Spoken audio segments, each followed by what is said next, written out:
Hey y'all, welcome back to this week's episode of AMA Friday with Amy Miller, Recruiting in Yoga Pants. All right, we got a big week this week. I feel like I have maybe bitten off more than I can chew this week because I'm reading the post that I wrote earlier this week about what I was going to talk to y'all about, which is networking. And there's a whole lot to unpack here. I may have screwed up. But, here's the thing. I think this is an important one. And there's a lot to dig into. So let's see how much we can get through in 10 minutes, maybe 12. And, we'll do part 2 next week if we have to. We'll see how it goes. So here's the thing. Thought leaders, coaches, the usual suspects, you know who I'm talking about, will tell you that networking is the single most valuable job search activity you can undertake. It is the best, sometimes only way to get noticed by a company. You should put a shoe in a pizza box and send it to a CEO because that's going to get you a job because you're so clever. Please don't do that. I got a shoe once. It was weird. Don't do it. Nobody likes that. You're not getting your foot in the door. Just don't do it. Anyway, I agree with networking. All right, write that down. On this day in the year of our Lord 2020, Amy Miller agreed with thought leaders. Who saw that coming? I tell you what, that surprises me almost as much as the news that Miley Cyrus is doing a Metallica cover album. I don't know how to feel about that. I have to be honest with you. I'm a massive Metallica fan, as y'all know. Miley, I'm gonna have to see how this one goes. I'm cautiously optimistic. Let's just say that. So anyway, it's been a week of surprises. Let's just leave it at that. Okay. So back to networking. I do honestly believe there's tremendous value in this. I think it's a great skill to build. And yes, y'all, it is a skill that you have to build. We are not born with this innate ability to network. Now, some of us are super social. I've got 2 sons that are like the most outgoing, extroverted social butterflies. And then my daughters are like me, and you will find us over in the corner with a book ignoring everyone. Okay, like we are the opposite. Which is weird given my profession, but that's how this family rolls. It's very strange. So anywho, this is something you have to practice and you have to learn and you have to get better at. And that's why I wanted to talk about it this week, because that's often the missing piece. We talk all the time, and thought leaders tell us all the time the value of networking, but nobody's telling you how to do it. All right. It's like saying, oh, you want to lose weight? Go to the gym. Well, okay, now what? I'm here. Like, walking in the door doesn't necessarily get anything done.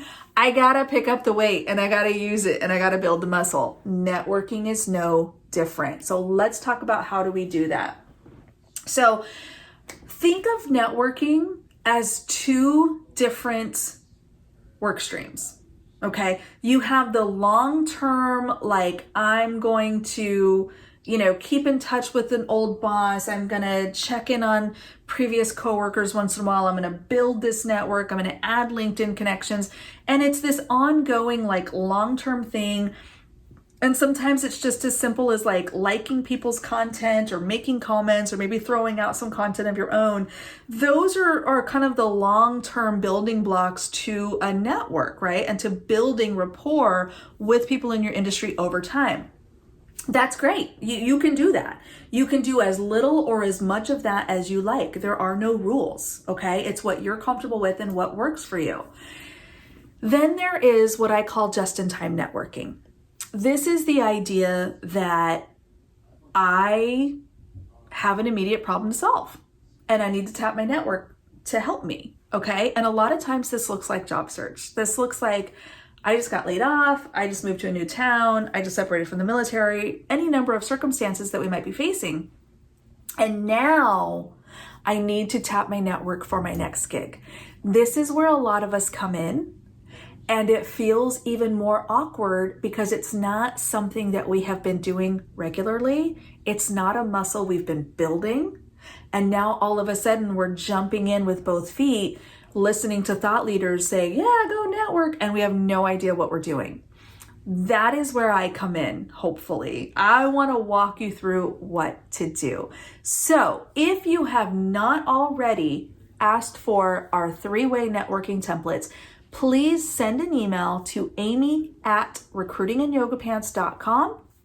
Put networking in the subject line, all one word, networking, and Sherman will send you an auto response that actually includes some templates and some other information that you may find helpful. Okay, so we won't belabor that too much because y'all can get the templates. If you have forgotten the templates in the past, I've made a few minor tweaks. You can decide whether or not you want to get, a fresh version. It's up to you.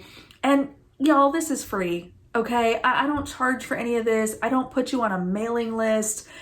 I'm just trying to give you some tips and tricks. So check out those templates. We're going to kind of ground the rest of the video in the information that you're going to find in that email. So if you haven't gotten it yet, go get it and come back. Okay.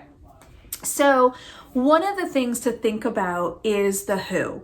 Okay, we want to focus on who should I be talking to anyway? Who is the target of my networking efforts? Again, going back to that just-in-time recruiting, just-in-time networking rather, where I need a job, I need to make some connections that help me get employed. These are the people that you want to talk to. Handy dandy whiteboard, my favorite Amazon purchase.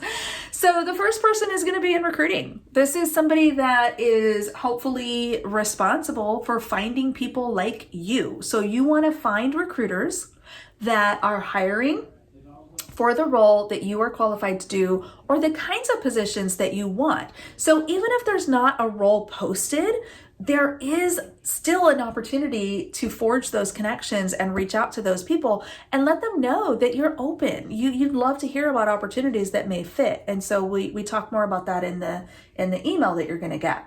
The second person that you may want to talk to is your peers. So these are the people that are not necessarily people you've worked with already. All right. These are people you want to work with. These are, and let's just say you're a software engineer and you want to be a software engineer at Facebook.